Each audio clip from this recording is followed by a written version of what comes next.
Iniciamos de Clave Mediática en este día viernes 3 de junio del año 2022. Lo hacemos para conocer la actualidad que hace noticia en América y el mundo. Un análisis de la realidad que intentan reflejar los diarios, portales, las redes sociales también y los diversos y variados canales de comunicación.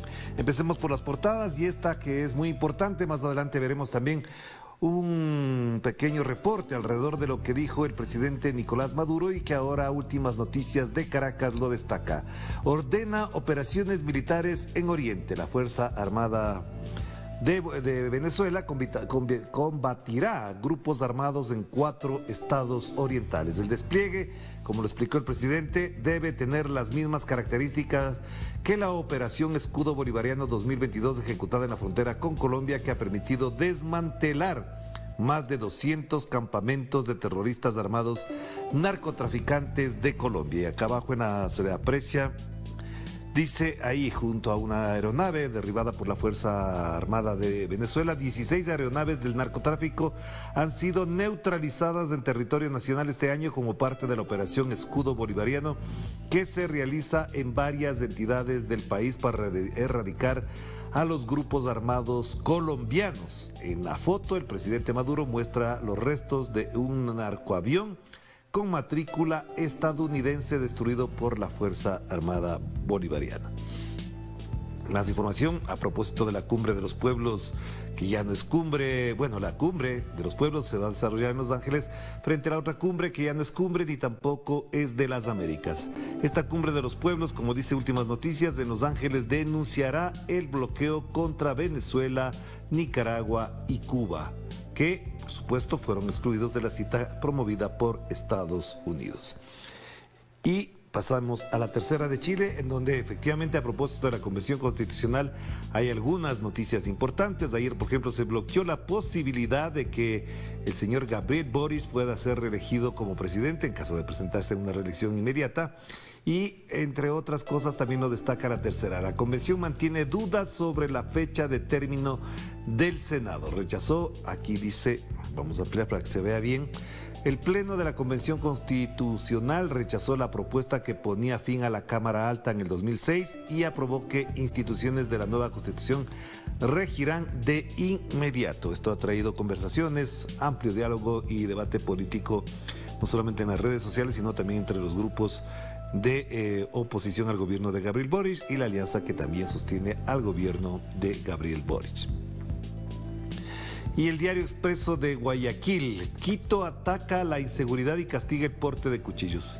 Bueno, si fuese así, si con el castigo al porte de cuchillos se resuelven los problemas de inseguridad, pues bienvenido sea. Sería una medida paliativa, un paño de agua tibia en medio de una ola de violencia donde no necesariamente los delincuentes atacan con cuchillos, porque lo ocurrido en Quito hace pocos días fue con armas de fuego. ¿Quién controla la venta de armas? ¿Quién controla, quién regulariza incluso el porte legal de armas? Pues ahí tenemos. La capital, dice la nota del Expreso, es como Guayaquil un territorio hostil por asaltos y muertes. Sí, es hostil, pero también porque hay complicidad. El día en que un delincuente asalta un local comercial y sale y se encuentra con policía, quien sale corriendo es el policía y no el delincuente. Es decir, el uso progresivo de la fuerza estuvo de manos del delincuente y no del policía. Entonces ahí tenemos graves problemas. No nos olvidemos que hace pocos días el presidente Guillermo Lasso Mendoza ofreció tener 30,000 policías más en su gobierno, es decir, en 3 años más. Si él dice que va a tener 30,000 policías más y apenas ha graduado 800 este año, ¿cómo lo va a lograr en 3 años? Pero bueno, ya salieron los policías a decir que ahora serán prácticamente cursos express de apenas 6 meses, que inmediatamente saldrán los policías a las calles, pero no sabemos con qué capacidad, con qué capacitación y con qué incluso habilidad podrán hacerlo si el curso es prácticamente un curso express. Pero bueno, esta es la realidad del Ecuador. Y arriba la nota a propósito del incremento de los precios de los combustibles, que se mantiene, que no se frena, pero ahí está. Pasemos a página 12 de Argentina. En la parte superior hay noticia importante, la voy a destacar en primer lugar. El presidente Alberto Fernández acordó con 18 gobernadores avanzar en un proyecto de ley para una corte de 25 miembros con al menos 12 mujeres. La vicepresidenta apoya la propuesta por una suprema solución federal a propósito de una corte, me imagino que es la de justicia, ¿no?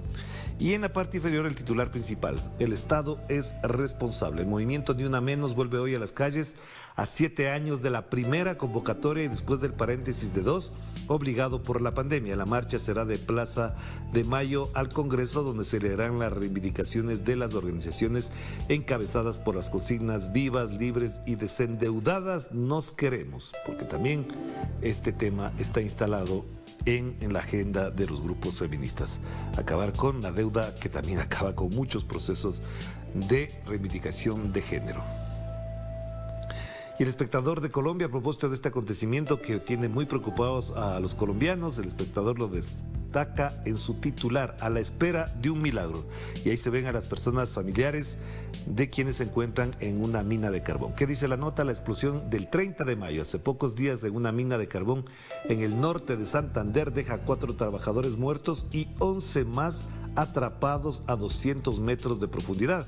Mientras avanzan las labores de rescate, ya se piden investigaciones para determinar las responsabilidades por una acumulación de gases que habría desencadenado la tragedia. Ahí tienen la preocupación. Este es un drama evidentemente que conmueve a los colombianos, pero no vemos así en todos los medios de comunicación el destaque que lo ha hecho el Espectador. Y esto efectivamente son 11 personas atrapadas, como dice la nota, a 200 metros de profundidad. Estaremos pendientes. Y la Jornada de México destaca lo que ya es noticia y vamos a ver en casi todos los noticieros, porque esto obviamente llama la atención. Que lo diga Joe Biden ya es muy importante, pero que lo plantea a estas alturas, después de más de 230 masacres o tiroteos, para decirlo exactamente, me hago corrijo, 231 tiroteos. Él plantea lo siguiente, se dirigió a la nación: basta de carnicerías en Estados Unidos. El presidente de Estados Unidos exige mayor control en las armas, pero no del todo, porque dice: insta al Congreso a prohibir los rifles de asalto y los cargadores de alta velocidad, apremia a quitar a los fabricantes la protección que les permite sortear demandas judiciales.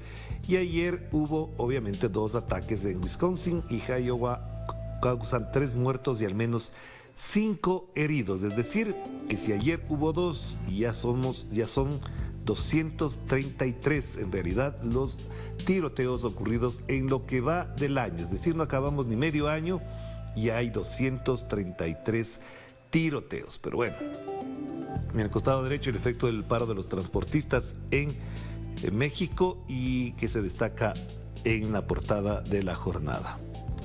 El diario ABC de España: Estados Unidos quiere enviar a España a los refugiados centroamericanos.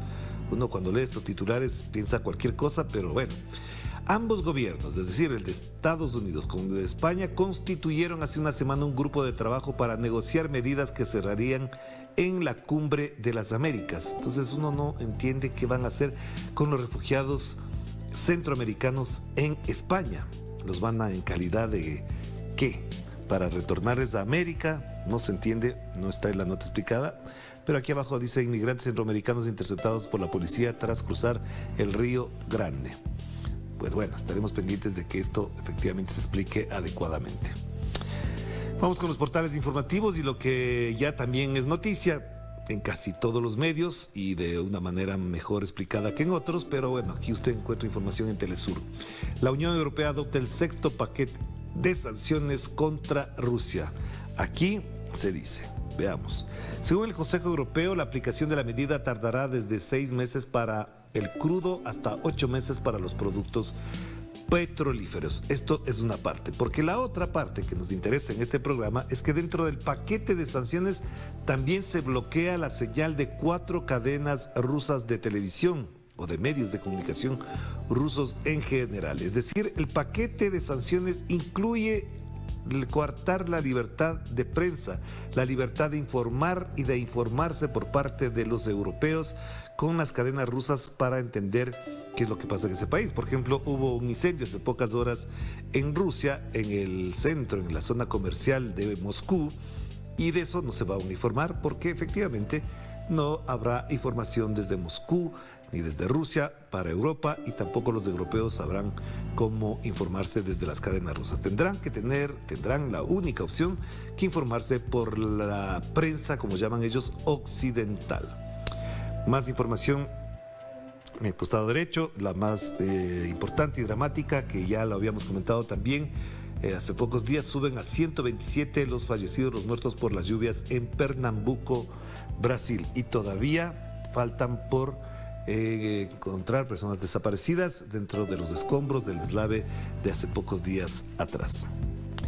El Nodal, Noticias de América Latina y el Caribe. La Registraduría Nacional presenta ya la tarjeta electoral para la segunda vuelta presidencial, donde se puede apreciar en el costado izquierdo a Gustavo Petro del Pacto Histórico y al señor Rodolfo Hernández de esta coalición autodenominada de los anticorrupción. Para ellos, cuando tienen a un candidato procesado por corrupción, lideran un grupo que prácticamente dice todo lo contrario.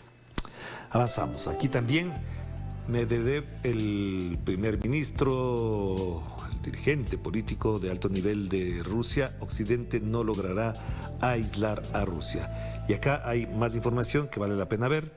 La OTAN no logrará aprobar el ingreso de Finlandia y Suecia en la cumbre de junio. Este es un avance que se planteó ahí. Y la Unión Europea, como ya dijimos, oficializa su sexto paquete de sanciones contra Rusia. En Crimea le advierte a Kiev, es decir, al gobierno de Ucrania, que en un ataque con cohetes contra su territorio no se quedará sin respuesta. Ojo con eso. Vamos cerrando lo que ya mencionamos. Biden pide en un discurso a la nación que se prohíban las armas de asalto. Debería haber un control más riguroso de todas las armas, pero bueno, las de asalto son las que provocan los ataques, los tiroteos que ya conocemos, y esto, si bien es un avance importante de lograrlo, ojalá con eso se acaben los tiroteos, porque con armas de asalto no solamente se hacen los tiroteos, también hay de las otras. Aquí está. Vamos a hacer la primera pausa, ya volvemos enseguida con Enclave Mediática.